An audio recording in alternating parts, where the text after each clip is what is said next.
You know, Napoleon probably wasn't thinking about the stock market when he said this, but he might as well have been. This quote gets right to the heart of what we're talking about today. When it comes to money, how you behave when things get crazy is so much more important than how smart you are. Welcome, everyone. In this explainer, we are diving deep into the brilliant ideas from Morgan Housel's book, The Psychology of Money. And we're going to tackle a pretty radical concept. What if I told you that financial success has less to do with what you know and everything to do with how you act? To really get this idea, we've got to solve a mystery. It's the true story of a humble janitor who somehow secretly built up an $8 million fortune. How on earth did he pull that off? Well, the answer is going to change the way you think about money for sure. All right, let's kick things off with Act 1, Brains versus Behavior. We're going to explore the shocking gap between the fancy credentials we think lead to wealth and the simple, everyday actions that actually build it. Okay, so check this out. On one side, we have Richard Fuscon, Harvard MBA, big shot Merrill Lynch executive. This guy is the textbook definition of financial brilliance. On the other side, Ronald Read, a janitor and gas station attendant from rural Vermont. One of these men ended up bankrupt, the other died with an $8 million fortune. The question is, which was which? So Fusconi, the Harvard guy, he seemed to have it all, right? In the mid-2000s, he got greedy. He borrowed a ton of money to expand his massive home, a place that cost over $90,000 a month just to maintain. So when the 2008 financial crisis hit, that deadly combo of huge debt and assets he couldn't sell wiped him out. Completely. He went bankrupt. Now, Ronald Read's playbook? It was the total opposite. He lived a simple life, saved every penny he could, and put his money into solid blue-chip stocks. And then he did what is probably the hardest thing for any of us to do. He just waited. For decades. That was it. His entire strategy was patience. And the result of all that waiting?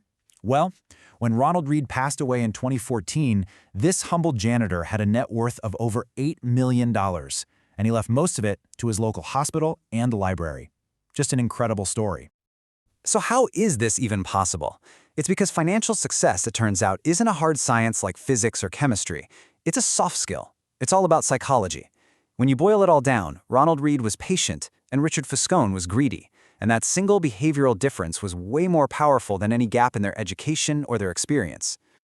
Okay, that brings us to Act 2, the twin forces of luck and risk. Because, behavior is absolutely critical, but it's not the whole story. We also have to face these two powerful, kind of scary, uncontrollable forces that shape literally every financial outcome. 1 in a million. Think about that number. Those are pretty much the odds in 1968 that a high school kid like Bill Gates would end up at Lakeside, one of the only high schools in the entire world that had a computer. Gates himself said if there had been no Lakeside, there would have been no Microsoft.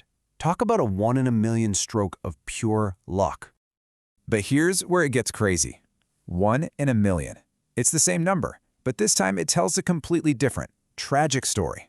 These are also the odds of a high school student dying in a mountaineering accident, which is exactly what happened to Gates' best friend and co-founder, Kent Evans. Same school, same smarts, same ambition. But he got hit by the flip side of chance. 1 in a million risk. And this is what shows us that luck and risk are basically siblings. They're two sides of the exact same coin. They represent the reality that our lives are never fully determined by just our own hard work. You just can't praise luck for success without also respecting the massive role that risk plays in failure. Okay, let's move on to Act 3. The secret is time. So if our success is this messy mix of our own behavior plus a lot of luck and risk, what's the actual game plan? Well, the secret is surprisingly simple. It's time. Just take a look at this chart of Warren Buffett's net worth. It's absolutely insane. Of his, $84.5 billion fortune, a staggering $84.2 billion of it came after his 50th birthday. It's not just that he's a good investor. It's that he's been a good investor for nearly 3/4 of a century. The real magic isn't just his skill. It's the power of compounding over decades. It really boils down to this. Buffett's skill is investing, sure, but his secret, his real superpower, is time. By starting when he was just 10 years old and basically never stopping, he gave compounding the one thing it needs to work its magic, a long, long, uninterrupted runway. This really reveals that there are two totally different skills here, right? Getting money, that takes guts, optimism, taking risks. But keeping money, that's a whole other ballgame. That takes humility, a little bit of paranoia, and realizing you have to survive long enough for time and compounding to do their thing. Survival really is the single most important financial skill. And that brings us to our final section. Act 4, the real prize is enough. See, once you understand behavior, luck, and time, it leads you to the most important question of all. What's the end game here? What are we all actually fighting for? I mean, think about guys like Raja Gupta, already worth $100 million.